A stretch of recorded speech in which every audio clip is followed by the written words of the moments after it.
exactement ce qu'on a fait nous à l'école d'architecture de Strasbourg. Juste un principe, la maquette de travail, l'enseignement de l'informatique à l'école d'archives de Strasbourg. On a une maquette qui se fait en 3 grosses parties. Donc la première partie, c'est en licence.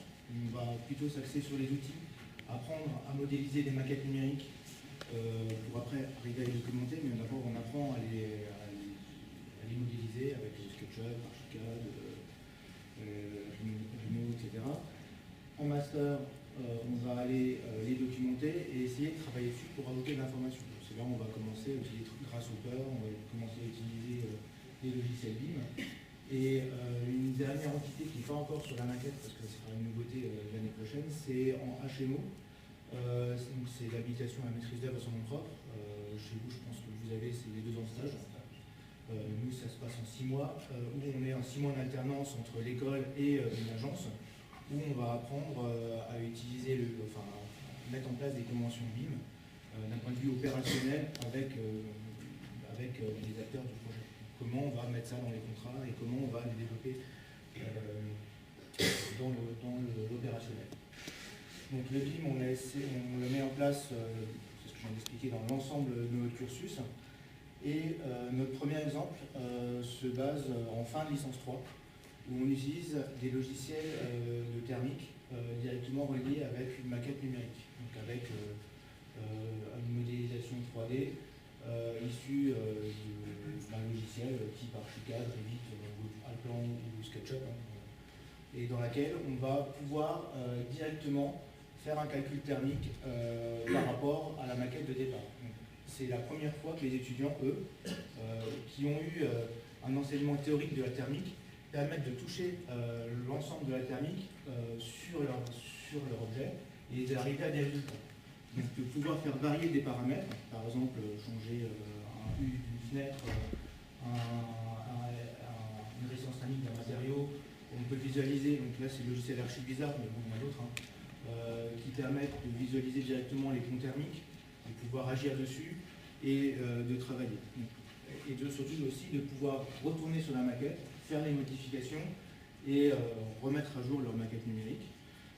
Donc Archibizarre, j'utilise ce logiciel-là parce qu'il est assez simple d'utilisation, mais ne gère pas l'IFC et permet surtout pas de faire un retour. On n'a pas de retour dans Archicad ou dans un plan. Par contre, ça permet un export aussi vers Climamine, qui est un logiciel qui gère l'IFC et qui permet aussi de faire des calculs thermiques. Donc moi, je connais par exemple des thermiciens qui ont acheté ce logiciel-là juste pour pouvoir avoir directement les surfaces déperditives, les surfaces, les ponts thermiques, sans avoir besoin de les rentrer dans leur logiciel de thermique. Donc ça, c'est la première expérience qu'on a faite. On a commencé ça il y a 3 ou 4 ans, et les étudiants après l'utilisent assez facilement parce que ils ont une appréhension directement sur la 3D et de visualiser directement les résultats. Donc ça.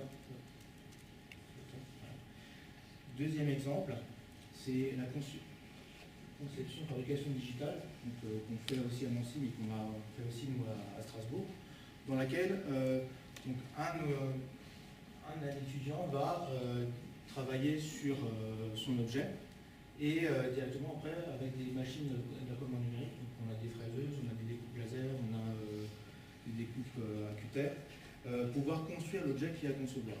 Et cette année, on a utilisé, donc c'est des exemples de résultats, on a utilisé une dimension collaborative, c'est-à-dire qu'on allait travailler dans la rue, donc c'est la rue à côté de l'école d'architecture de Strasbourg qui va devenir piétonne, et on va répondre à un concours qui est lancé par la CUS, donc la communauté d'agglomération de Strasbourg, qui permet d'aménager la rue. Et on avait 5 groupes, donc ça c'est une option en Master 1, 5 groupes qui travaillaient chacun sur un objet. Et le but c'était de travailler sur leur objet, mais avec les autres à côté. Donc on a mis en place un serveur, qui est ici, donc ça c'est les nombres de caches qu'on pouvait avoir. Donc là c'est un serveur type SVN, où chaque utilisateur, chaque groupe, envoyait une fois par semaine leur maquette qui était retravaillée. Et ensuite, on avait un BIM manager dans l'équipe, ça changeait à chaque fois, qui mettait à jour la maquette numérique. pour faire des calculs de clash dans, par exemple, dans Tecla Insight. On a utilisé Tecla, mais on aurait pu utiliser Navisworks ou d'autres logiciels ou Solibri.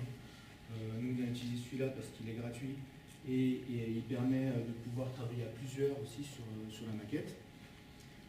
C'était très positif parce qu'après les étudiants l'ont utilisé dans d'autres renseignements que le mien. Donc on en a parlé, par exemple un prof de thermique qui travaillait sur les ventilations, et ils ont vu apparaître ce logiciel-là cette année, parce qu'ils ne l'avaient jamais vu. Donc ça permet de dire que les étudiants, eux, sont très friands de ça, et ils vont après ensuite les développer dans d'autres domaines.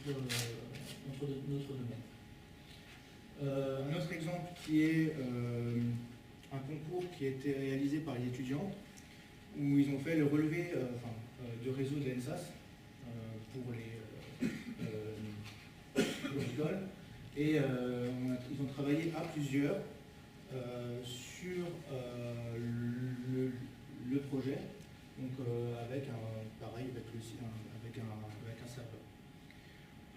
Un autre concours qui a été réalisé par les étudiants, donc là ils étaient 4, et là ils ont utilisé le BIM serveur d'Archicad pour pouvoir travailler ensemble sur le concours. Donc ça a permis de travailler à plusieurs, donc de chez eux ou d'ailleurs. Le serveur, bien sûr, c'est un serveur qui est assez fermé, on n'y accède que par Archicad, mais bon, c'est déjà une première vue, et surtout c'est eux qui l'avaient demandé de mettre ça en place. Ça ne vient pas de nous en fait, c'est même des étudiants qui ont demandé de pouvoir mettre en place ce type de serveur. Donc on va le mettre en place l'année prochaine pour l'ensemble du cursus, parce qu'ils ont une vraie demande dans ce domaine. Dernier exemple, c'est en Master 1. Donc on est parti d'un projet, c'est un projet de mon agence, parce que j'avais les plans, donc on pouvait le faire, où on a mis en place un jeu de rôle avec chaque fois un couple d'étudiants, un qui mettait en place une maquette numérique architecte, donc il le modélisait, donc c'est un exemple dans Archicad, mais il y en a qui le modélisaient dans Revit, d'autres dans les plans. Les outils, on les a pas fixés, c'était à eux de les utiliser, parce que l'outil, à la limite, c'est pas le plus important, c'est le travail collaboratif qu'on va faire après, qui est lui important. À partir de cette maquette-là, le deuxième étudiant modélisait les CVC, donc les ventilations. Donc là, on l'avait fait dans SketchUp, parce qu'on n'avait pas de logiciel MEP, mais on aurait pu le faire dans Revit 9 si on voulait. Et on a utilisé une plateforme d'échange de fichiers de type WebDAV. C'est un peu plus développé qu'une Dropbox, parce que ça permet de pouvoir gérer des droits au niveau de la mise en place des fichiers et de pouvoir les charger en temps réel les uns sur les autres, ensemble. Donc ça peut s'utiliser en local ou par internet, en HTTP ou en HTTPS. L'avantage de ça, c'est que en utilisant cette plateforme-là, dans Windows ou dans macOS, il suffit de créer une lettre de fichier de lecteur, et vous avez votre lecteur qui est accessible, et tout le monde peut travailler ensemble sur le même lecteur, avec une dimension de droit quand même. Donc chacun mettait en place leur fichier, et on a émis dans Tecla Insight les deux maquettes numériques pour visualiser les clashs éventuels qu'il y aurait entre les deux maquettes. Bien sûr, il y en avait beaucoup.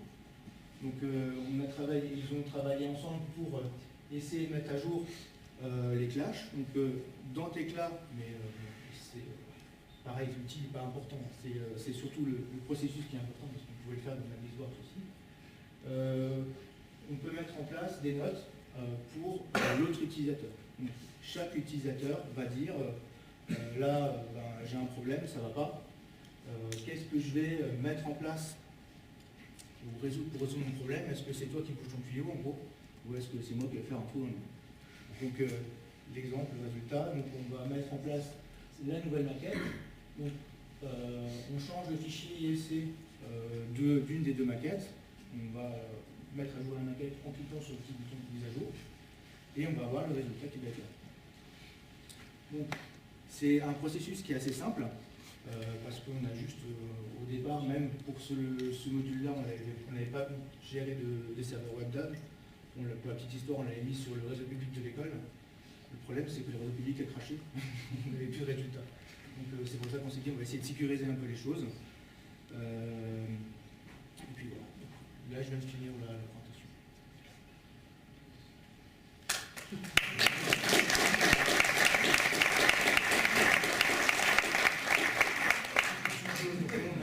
Pour l'instant, on est tout seul.